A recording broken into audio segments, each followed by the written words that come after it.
I ask myself this question all the time, right? It's a very deep question. It's a question that if you ain't asked yourself this question, then you ain't where you supposed to be at in life. And I'm not talking about financially, I'm talking about just spirit. You as an individual, you ain't where you supposed to be at in life, period, if you still haven't asked yourself this question. And the question is, God, am I worthy? Now, it sounds like something totally easy. A lot of people block their blessings because they feel like they don't deserve it.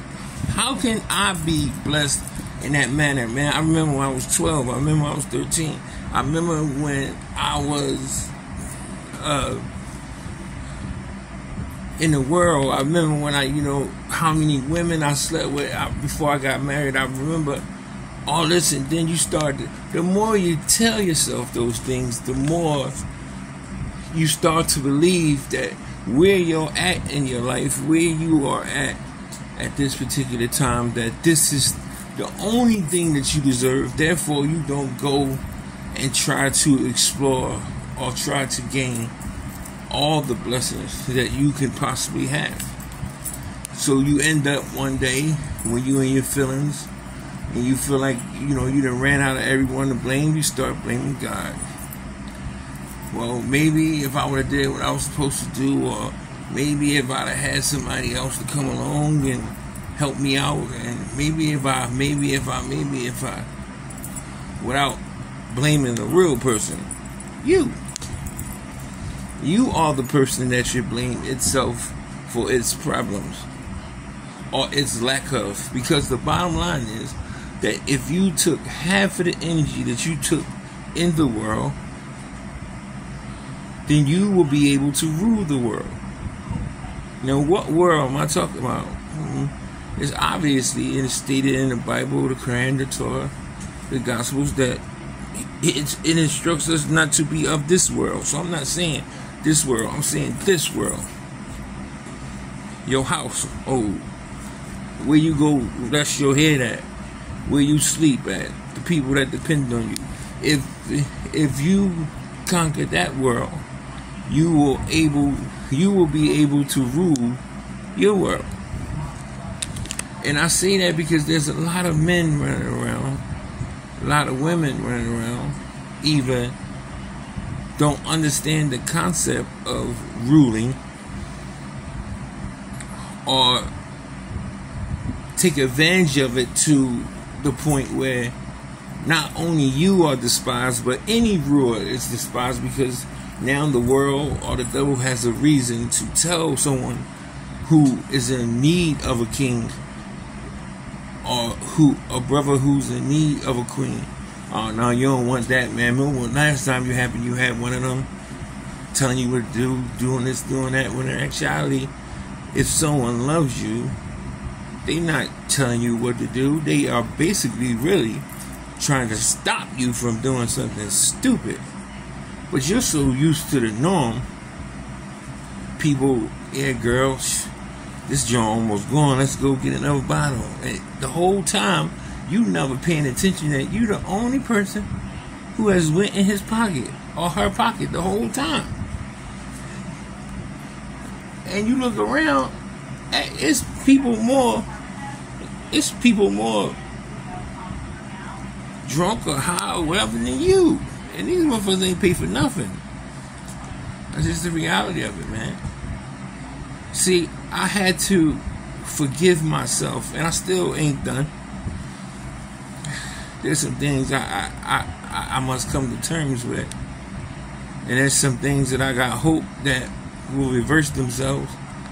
But truth be told, I had to take a fearless and moral inventory of myself, and I realized that a lot of times in my life, the blessings that I had right there in front of my face, I didn't grab because I thought I was unworthy. Hard pill to swallow, man. That's deep. I thought I didn't deserve it, therefore I didn't go to it, or I didn't explore it, or I didn't see whether I failed. I just said to myself, you will fail.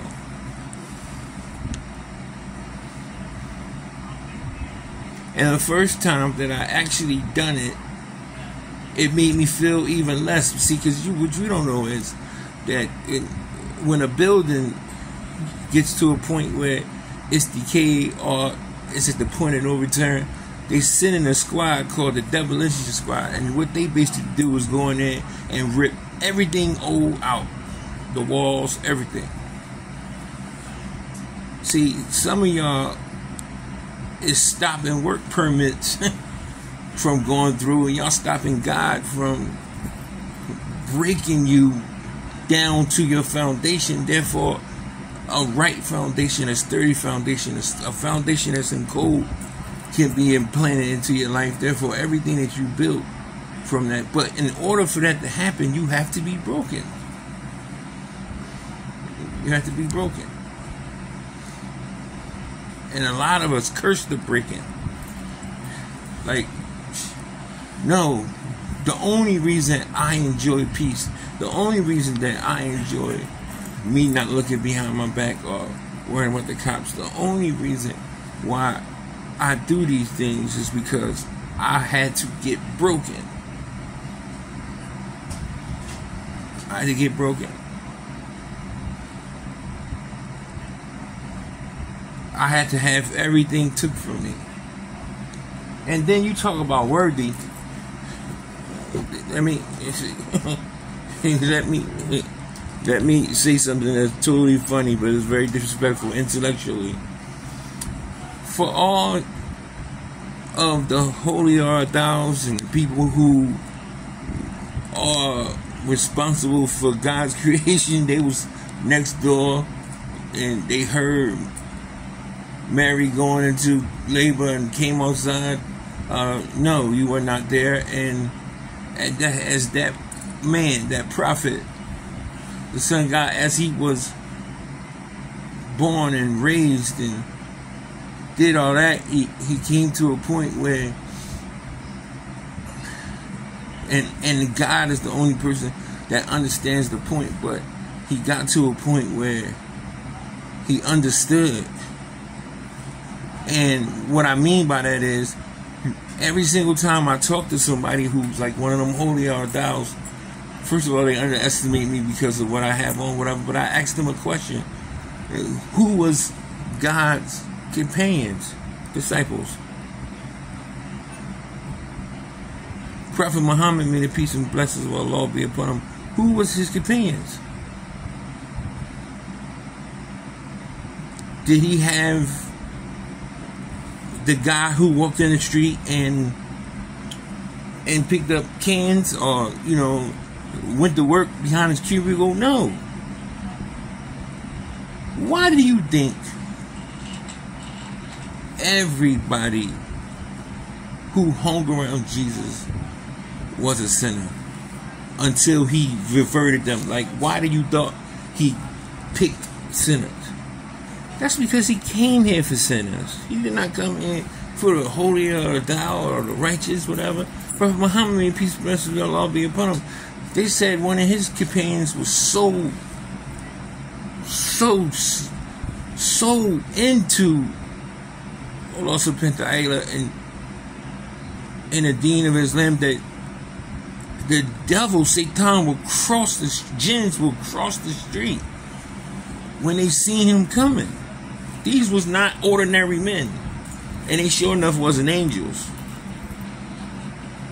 So when you analyze it and you sit back and think about it, Jesus made it very clear just that some people read the Bible based upon their own intelligence, and they read the Bible to prove a point, but they don't read what comes before or beneath. Therefore, when you read it, you only get that premeditated understanding of what it's supposed to mean. But when I look at it, and I'm instructing you to look at it, when you look at it and you hear him clear as day, do not worship me, worship. Now, if you say that, you have people say, hey, well, Jesus said don't worship him, this, that, and third. That's two totally different things. You know what I mean? But I can read that one passage and it could be translated a million thousand ways. It's meant to be confusing to those who didn't read chapter above it or chapter below it or who didn't read and then come to that so they understood what happened in the beginning of the sanctuary. But it's I'm sorry, but it's a fact that Jesus wasn't around regular people. So, did you go past Jesus? Did you run past him? Are you someone who compares themselves to him? Or Prophet Muhammad, peace and blessings of Allah be upon him? Or do you compare yourself to Musa, Moses, Abraham? Do you compare yourself to these people? Are they just human just like you? No, they wasn't. No, you can't hold a candlestick to them. You couldn't hold a candlestick to Judas. I'm sorry if I said his name wrong. I mean, I'm doing all this from the top.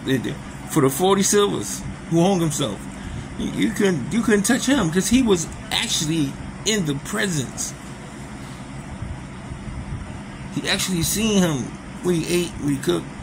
Them little talks that they had, you can't duplicate that through no book that someone else wrote if he was there. And the reality of it is that when you get down to the nitty-gritty, it's like that's what's wrong with the church. It's like, if I just came home from sinning and doing everything that I wanted to do that weekend and I go to church, I don't want to get met with no attitudes or nothing like that.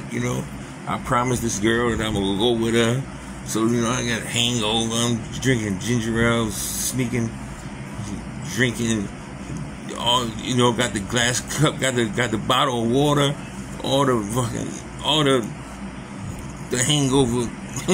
Can't go. I'm chewing peppermints, ginger. I'm doing all kinds of stuff. And the last thing I want to hear is somebody downgrading or somebody making me feel worse than I already feel. Actually, I came here and one of the most beautiful feelings I ever had as far as concerning some type of like church environment was that I was doing really bad and I went there and I felt like this boy who was preaching was talking to me, and I never met him a day in my life, but it was like he was talking to me, and there's all these people there. He was like, he's talking to me. And that was the first time I got that feeling. I remember I just came home, and I had the throbe on and everything, and I go to the masjid, and it was just a feeling that I had when I did that. And it was like, okay, what are you trying to say? What are you trying to do? I just felt naturally at home. Now the ushers got a problem. You see the people come to make a selection. They getting the person who lead in the choir is gay. Like, and I ain't talking about like no fake. I'm talking about flamboyant, all that. Like it's just totally off. But let's believe they ain't even got to turn to the Bible when it's time to quote that offering prayer, that offering verse. They know by heart. Put down thee and no. It became a business. So therefore you must rely on your own self, and you must rely on you doing a lot of things that other people did back in the days. You have to do it yourself. And one of those things is you're going to have to figure out a way to forgive yourself. Because how can you forgive? How can you truly take your heart from a place of vengeance or a place of, you know, I'm going to get back, or I'm doing this, and God not going to give you no blessings so you can throw it in people's face and show off like what you did was right? Your intentions gotta be, I'm doing this solely because it's a great idea, first of all, and second of all, you know, I'd be pretty dumb if I didn't. That's after you done went through all your storms and tribulations. Why would I care about a good day if all I had was good days? Why would I care about a good day if all I had was good days? I wouldn't even know. I wouldn't even understand. I'd be looking at people that they stupid. What you mean your day was good? You had a good day at work. Don't you have a good day at work all the time? No, excuse me, this medicine they give me got me itching. Yeah, this is working. But I had to put that out there. Hopefully it helps somebody and everything. And just remember, man, when the world say, when your mama say, when your dad say, when your girlfriend say, when your boyfriend say, when your husband say, when your wife say, when your children say, when that job say you ain't worth it,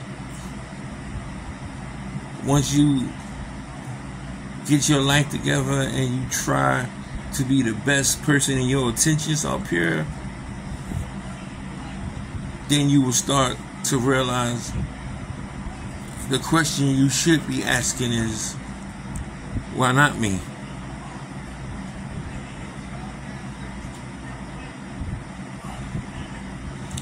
It's your boy Decopbo 2.1. You know, happy birthday, Dre. My brother's birthday. Everything cool, man. I wish y'all the best, man. I love doing this, man. I love doing this. It's one of my brightest moments of the day.